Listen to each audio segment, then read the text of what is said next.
यहाँ पे सर ये अपना मेट्रो का काम चल रहा था, अचानक सर ये लॉकडाउन लग गया। उसकी वजह से हम लोगों को बाहर जाना पड़ रहा गांव वापस। बोल रहे हैं ऐसा हो जाएगा वैसा हो जाएगा। अब उसके बाद अब क्या करिएगा, पेट की बीमारी है, पेट के लिए ही आते हैं हम लोग।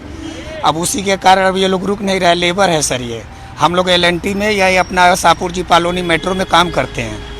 अब उसी से सर अब ये लोग डर बैठ गया, बोल रहा है नहीं अगली बार हम लोग भोगा है, हम लोगों को तकलीफ हुई है, इस बार अगर हम लोग फंस जाएगा तो फिर कल के लिए फिर क्या करेगा। बीवी बच्चे वाले हैं सर, डेली कमाने खाने वाले हैं, रोज़ कुआं खोदिए रोज़ पानी पीजिए। तो सर इसीलिए अब हम सुपरवाइज़र हैं, इन लोगों को ले जा रहे हैं छोड़ने के लिए। अब उसमें क्या है सर कि एक बार छोड़ देंगे तो अपने को भी होगा। पुणे से आ रहे हैं सर, वहाँ कोई गाड़ी नहीं मिली तो बस पकड़ के यहाँ आए हैं। अब यहाँ से बता रहे हैं LTT पे है, तो इन लोगों का टिकट कन्फर्म हो गया है। अब इन लोगों को ले जा रहे हैं छोड़ने के लिए। अभी वही देखिए कि पेट की आग कहाँ कहाँ लेके जाती है। सरकार सर खाली कहने के लिए है, कहने का कुछ नहीं है सर। गरीब की थाली में है क्या है उसमें नहीं मतलब है, सब अपनी दुनिया में मस्त है सर। किसी को किसी का टेंशन है, किसी को इसी का टेंशन है, दुनिया से नहीं मतलब है। सरकार केवल बहुत बहाने बनाती है, मीडिया में आएगी, चैनल में आएगी, ये है वो है, ऐसा दिक्कत है। लेकिन गरीब से पूछिए ना सर कि उनकी थाली में क्या है, कुछ नहीं है सर। 2 वक्त की रोटी है वो भी छीनने वाली है, सिर्फ कोरोना के नाम पे। कोरोना के नाम पे मार दिए जा रहे हैं, कोरोना के नाम से भगा दिए जा रहे हैं। केवल ये कोरोना और कुछ नहीं दे सर। 135 करोड़ की आबादी में कुछ नहीं दिख रहा। कोई दिख रहा है सर? सिर्फ कोरोना दिख रहा है सर।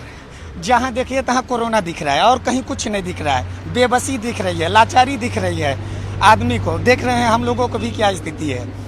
तो मिला जुला के मैं यही निवेदन करूँगा सरकार से, आने वाले लोगों से, बड़े जो अपने इंडस्ट्रियल हैं जिनके पास पैसों की कमी नहीं है, प्लीज़ थोड़ा नीचे भी देखिए सर। क्या है कि हम लोग ज़मीन पर रेंगने वाले कीड़े हैं, तो थोड़ा क्या है कि आप ऊपर चल के मत देखिए ना, हम लोग भी दब रहे हैं पैर के नीचे। तो इसके लिए आपकी जिम्मेदारी बनती है, अब आपको सोचना चाहिए। आप लोग नहीं सोचिएगा सर तो फिर क्या है, मरना ही है, मर जाएंगे सर, कोई बात नहीं है। क्या आप जानते हैं बीजेपी केरल में क्यों हार जाती है? क्या आप जानते हैं केरल के लोग बीजेपी को क्यों नहीं चुनते? क्या आप जानते हैं केरल में मोदी लहर क्यों नहीं दिखती? क्या आप जानते हैं बीजेपी के पानी की तरह पैसा बहाने और नफरत की राजनीति करने का असर केरल के मतदाताओं पर क्यों नहीं पड़ता? क्योंकि केरल में 90% से अधिक साक्षरता है।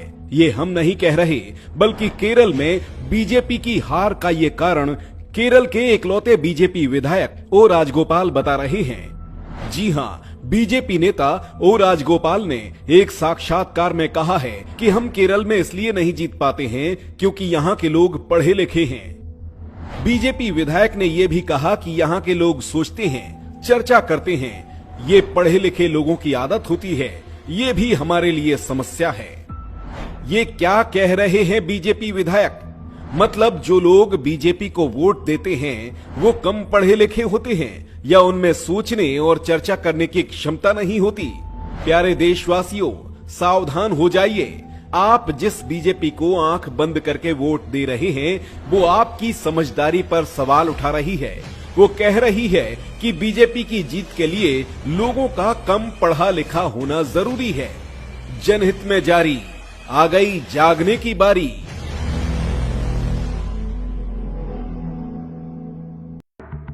तू इधर उधर की बात ना कर, तू बता कि काफिला क्यों लूटा। तू इधर उधर की ना बात कर, ये बता कि काफिला क्यों लूटा। तू इधर उधर की ना बात कर, ये बता कि काफिला क्यों लूटा। हमें रहजनों से गिरा नहीं, तेरी रहबरी का ख्याल है। ये वो दौर था जब भाजपा विपक्ष में थी। देश अच्छा भला चल रहा था, पर विपक्ष सत्ता की हवस में सौम्य और विनम्र पीएम पर उल जुलूल हमले करता रहता था। तू तड़ाक वाली भाषा बोलता था, पीएम की गरिमा की धज्जियां उड़ाता था। पर सरकार ने उन्हें कभी भी एंटी नेशनल, विदेशों की लोबिंग करने वाले, गद्दार पाकिस्तानी आदि उपाधियां नहीं दी। और आज उसी महान देश की राजधानी एक सन की तानाशाह और एक सिरफिरे झाड़ूमार जुबान के मालिक मुख्यमंत्री की करने की सजा भुगत रही है। ये दिल्ली है। दिल्ली के अधिकतर अस्पतालों में ऑक्सीजन खत्म हो रही है, दवाइयां नहीं है, शमशान घाटों पर कतारें लगी हैं। पूरी दिल्ली मातम की राजधानी बन गई है और मोदी और केजरीवाल सरकार गायब है। हद तो ये है कि इस सब पर सवाल उठाने वाली कांग्रेस पर नेगेटिव होने और लॉबिंग करने के आरोप मढ़े जा रहे हैं। शर्म करो वाहियात लोगों, तुम आपराधिक गलतियां करो और कोई सवाल भी ना करे? कोई बात नहीं, पापों का घड़ा एक दिन तो फूटता ही है। जनता सब देख जान रही है, समझ रही है कि उसके साथ क्या हो रहा है। वो वक्त जल्द ही आने वाला है जब सताई हुई जनता इन जालिमों को दौड़ा दौड़ा कर हिसाब लेगी। समय बड़ा बलवान है,